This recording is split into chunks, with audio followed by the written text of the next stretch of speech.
those loaded comments and get back to the facts for a second. The economic foundations of free trade are pretty clear, right? The free trade allows specialization of industries between countries. The reason why the United States has lost a number of its manufacturing jobs in recent years due to free trade is because we're not the best anymore or the most efficient at manufacturing jobs, whether it is car industries or textiles, and countries like Vietnam or Mexico or Thailand are. The basis of free trade, the economics of it, are quite clear. And it can also lead to very important non-economic benefits like bettering the human rights policies of the countries we trade with, ensuring that Vietnam raises the wages that they are having to pay their workers. But if you listen to the important thing, I think, to note that we use in our conversations about free trade agreements is exactly the heart of what my friends on the Republican side here are talking about. There's nothing wrong with the free trade agreements.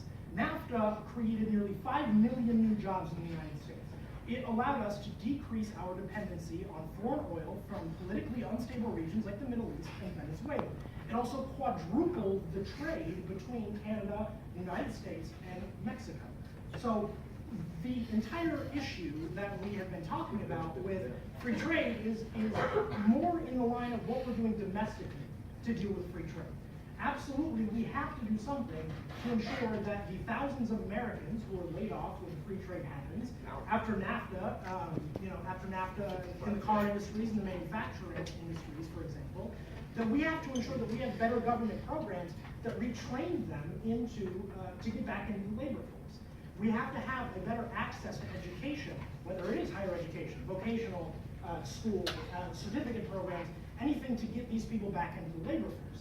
But one of the other positives of free trade is that because we specialize on the things we're good at, right now the United States specializes greatly in software and technological design and research, in the medical industries, in medical science. That by ensuring that we have a better domestic response to free trade, we can get those who have been laid off, those who are rightfully upset about what's happened, retrained and in many cases into better paying jobs than they had before in the manufacturing industry. So it's not so much an issue of what deals we're making with other countries as it is how we are responding domestically to the effects of free trade. Also ensuring that we have a greater distribution of wealth from the profits that big CEOs and corporations make from free trade agreements that benefit the American people more greatly. You could, for example, create a program in which you levy taxes on some of the profits that CEOs and large corporations make from free trade, and use that money to directly fund greater pipelines and access to education for those who have been laid off. The issue with free trade isn't the international agreements we're making, but instead the ways in which we have failed so far in order to try and address them domestically. I'm going to allow a response. Sam, you indicated, and John, you said you wanted to respond. We want to tighten this up because I promised the audience that they would be out of here. 2 points. I promised the audience they'd be out of here by 9 o'clock, and I'm going to hold to that. So I want your response to be brief, and then we're going to move on because there are questions that we need to get to. So go ahead. 2 points he made. He thought it was great that other countries were doing well. It was good that we benefited them. Is that our job? Is it the United States of America to benefit other people? Number two, he was wrong a few thousand. 55 million jobs have been lost due to these trade deals. Okay, 55 million. That's a lot of jobs. You think we're going to be able to take 55 million people and make them all nurses? You think we're going to be able to just make them all high tech? No, not everybody can do these jobs. We do need manufacturing, and we need it back here now. I don't know about y'all, but I mean, I've had relatives work in factories. I've had relatives make things. You want to do these one-year certificates? Well, that's for people who can weld and manufacture things. So therefore, they have to have those jobs. And you aren't going to have them by giving them to Vietnam and giving them to Mexico and giving them to India. He's happy with that. And then the second thing was distribution. Did you hear redistribution there? That means he wants to take the rich people's money and give it to everybody else. Well, why? Because they're rich and we want their money. Well, you can show up at their door and you can steal it, like that's what most taxation is anyway. It's theft. But here, he's wanting to take money from somebody and give it to other people. Why don't we just take the jobs back and give them to people who need the jobs? I'm sure that they would rather have the jobs than just some few $1,000s. Sandra, do you want to respond? Yeah, we talked about retraining. So you're going to tell me that you're going to take a, I don't know, 60-year-old, 55-year-old factory employee who has been working in a plant, stamping this piece for a machine for however many years, his entire career, and you're going to retrain him to be a software engineer for Google. Yeah, I don't see that happening. We talked about creating jobs. All right, let's talk about the Keystone Pipeline. Let's talk about oil fracking in North Dakota that Democrats have consistently shot down. The fact of the matter is they don't want jobs here. Simple as that. Okay, let's move on. One person, one vote. This is for the Democrats. Should ex-felons be allowed to vote? Why or why not? Yeah, voting is among the most fundamental of rights that we as American citizens have. And we should be doing everything we can to ensure that as many citizens as possible are taking part in the electoral process. Elections in this country are among the safest and cleanest functions of our democracy. And there should be little to fear in terms of who gets to cast a ballot. But, those who push fears of voter fraud are doing so out of either an irrational fear or a political strategy. From 2002 to 2015, only 26 people were convicted of in-person voter fraud. Yet we continuously hear these fears that the election is being rigged, and the armies of made-up minorities and dead people will stampede to the polls on November 8th to deny Donald Trump his destiny. Well, it's just not going to happen, and it does not happen. But what might be happening is deliberate suppression of voters in the name of political strategy. In Florida, Iowa, and Virginia, all of which happen to be swing states in this election, felons lose their right to vote for the remainder of their lives. They never get to vote again, even if they've been living productive lives for decades since. I can't help but wonder whether the politicians who put these voting restrictions upon people do so in order to suppress turnout from people who are not likely to vote for their preferred candidates. I can't prove this, but Republicans can't prove voter fraud either. But they love to talk about it. And the GOP has pushed numerous laws requiring voters to have a photo ID in order to vote. That's just fine if you have a driver's license or a concealed carry permit. But if you are a city dweller who relies upon public transportation or are in ill health, you probably don't have a driver's license and therefore a form of voter ID or a picture ID. You can get them from your county clerk, but it's not something that most of us think to do, And considering that voting, requires us to travel to a site and stand in line to vote, it seems like an inconvenience to ask people to do so. Now, we could start putting photos on our voter registration cards. That sounds a little paranoid if you ask me. But once again, fear and misinformation are making mountains out of molehills. So if we want to spend the tax dollars to put photos on every single voter registration card, I'll ask my friends on the other side of the aisle how they wish to pay for that. But again, the evidence does not warrant such a flawless vote. To the Republicans, should ex-felons be allowed to vote? Why or why not? Article 10 of the Constitution. Powers not delegated to the United States, the Constitution or prohibited by it to the states are reserved to the states respectively or to the people. That's Article 10. So often that gets forgotten and it gets bribed out through funded your money from the federal government. Either obey us or we're going to hold back your dollars for whatever. It belongs to the states, and the states have the power to regulate their own elections. We are not anti-felon voting, okay? Why? Well, because it wasn't that long ago that a 3 strikes law, wait a minute, that would be another Clinton put that. That's right, 3 strikes law put over 22% of black people in prison for drug offenses and then took away their right to vote, okay? That wasn't a Republican that did that. The 3 strikes law was the Democrat, it was Clinton. And she was all for it. So we don't see the need for revoking federally somebody's right to vote. However, we do want to kind of stick to the Constitution. It says the states have some power to just handle things on their own. Yeah, allow the states to discriminate. The states have, if we don't like the Constitution, you can always just use it as toilet paper like your president already had. Just write another executive order out to throw it away. That's real good of you, Don. Well, wait, what would you call circumventing the powers of the Constitution that says that the president, if a bill is passed and does not make it past the legislative branch, what would you call using the executive order? What would you call using the executive order to force it? Hold on. One vote. No. Things up again. And One vote. We don't have a problem with felon voting again. What we do have a problem with is the federal government overstepping the back. I think I have your answer. There you We're go. gonna move on. 5-1, Cubs. Go Cubs.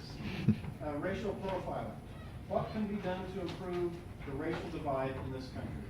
Well, I'd like to start off by quoting Newt Gingrich. If you're a normal white American, the truth is you don't understand being black in America, and you instinctively underestimate the level of discrimination and the level of additional risk that they face every day. And so I think the best way you do is start a real conversation instead of just saying, no, you're wrong, no, you're wrong. You have to start a real conversation in each community. There's no, the president's not going to sweep in and save us. It's up to every community. And I do believe that the police force should look like the community that they are policing. So if you're a minority population, I think your police force should look the same, and not all white. And I think we start to do this, cases like Eric Garner and Freddie Gray and so many other lives that were lost, were needlessly lost, wouldn't be lost today, and we'd have more productive members of society. To the Democrats, what can be done to improve the racial divide in this country? We can start off by getting to know each other's cultures. By that, I'm saying minimize the fear of the unknown. We can start off at community level, meet and greet the police, restore and improve the trust in the community, getting to know our community in general, instead of educating, instead of like, inflicting fear that the police is the one, inflicting fear in the community that the police is there to hunt you down or to, against you. We should restore this and educate and build trust within our community.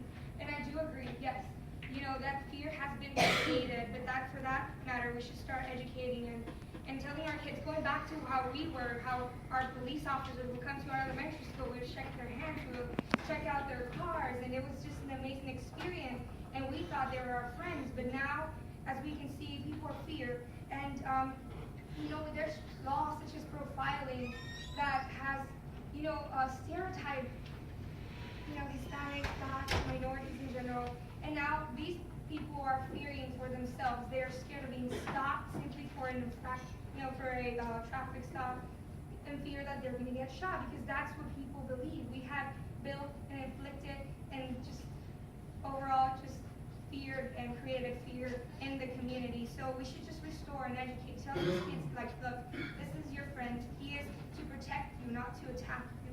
And statistics tell us 1 out of 3 Black males will be in prison in their lifetime. 1 out of 3. 1 out of 17 white males will be in prison in their lifetime.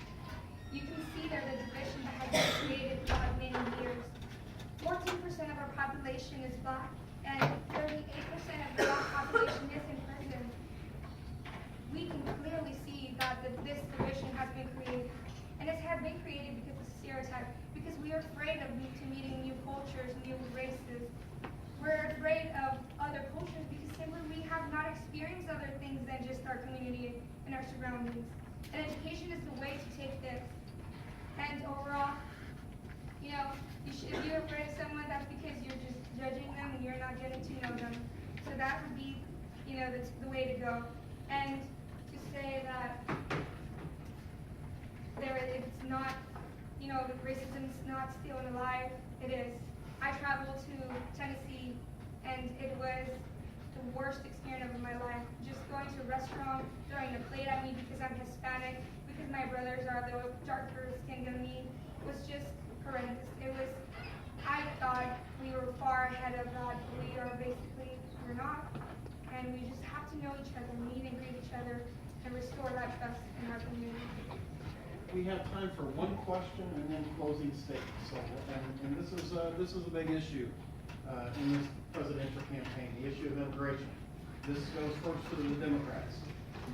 Are there any parts of U.S. immigration policy that should be reformed?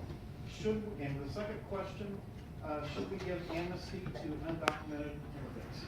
To the Democrats. First of all, let me tell you, immigration policies are outdated and they're just not working, as we can tell. There have been families with 2 parents, 1 parent that has been torn apart, and some of them are waiting for the green card. They already put in the application. They have lived here for decades, and they are still waiting for the green card. Waiting for the green card puts them in this verdict of fearing of being deportated. Now, what happens if your parent is deportated? What happens if both of your parents are deportated? These children are U.S. citizens. They have no other place. They have no other place but the United States. And deportating their parents is inflicting on the children. The children are not going to be out on the streets. They're going to not fall in the wrong hands, are going to hinder society in general. Our society that we much care of. Separating families is not the way to go. Taking them back to Mexico can infringe our economy. They come about, they pay taxes, they pay sales tax. Most of the money they earn here, they spend it. They save what, couple of $1,000? That's it. It's just a policy to say that immigrants hinder our economy. They don't. They actually contribute to most of our economy. The sales tax and the taxes in general. They also file taxes, so they pay back the taxes. And most of undocumented residents, undocumented citizens do not receive welfare. That's something that I heard you say, they're taking our welfare. They are not. You need to have a social security number to receive welfare. There's no way that they're taking away our welfare, and there's no way that they're taking away from our economy. They do not receive benefits, they do not qualify for them. And the most that they can take off is educating their children. Fly versus Doe is a prime example. That case just let us educate small children, K through 12. With that case, we are allowing to educate these young children. We educating, putting them in schools instead of putting them out in the streets. Because they are the future, and they're the ones who are going to impact our society. And if we want to minimize crime rate, that's the way to do it. So I believe, on the other hand, there should be an amnesty to give documents to citizens, to undocumented citizens, parents who have been here for years, for decades. They have created friendships. They're sometimes your friends. They're sometimes your girlfriend, boyfriend, and their families are the ones who are undocumented. You never know. But you know what? They've been here for decades, and they're still undocumented. I believe that those who have been here for many, many years and build our economy and put in money into our tax, into our social security trust fund, then they should have the right to work a proper job instead of being, human trafficked and being paid $1 for a job that we get paid, minimum wage, because that's happening. That's also infringes on human trafficking, but that's another term. And overall, we should, advocate for DACA, the ones who want to pursue higher education and that will collaborate in our society. We should invest in DAPA, which didn't pass because of the Republicans, but if that would have passed, we would have these families here in the United States who have been here for years. I'm not saying welcome, but I am saying the ones who are here and who have not broken the law, who have not done anything bad in our society, then we should let them stay here and keep building America. To the Republicans, are there any parts of the U.S. immigration policy that should be reformed?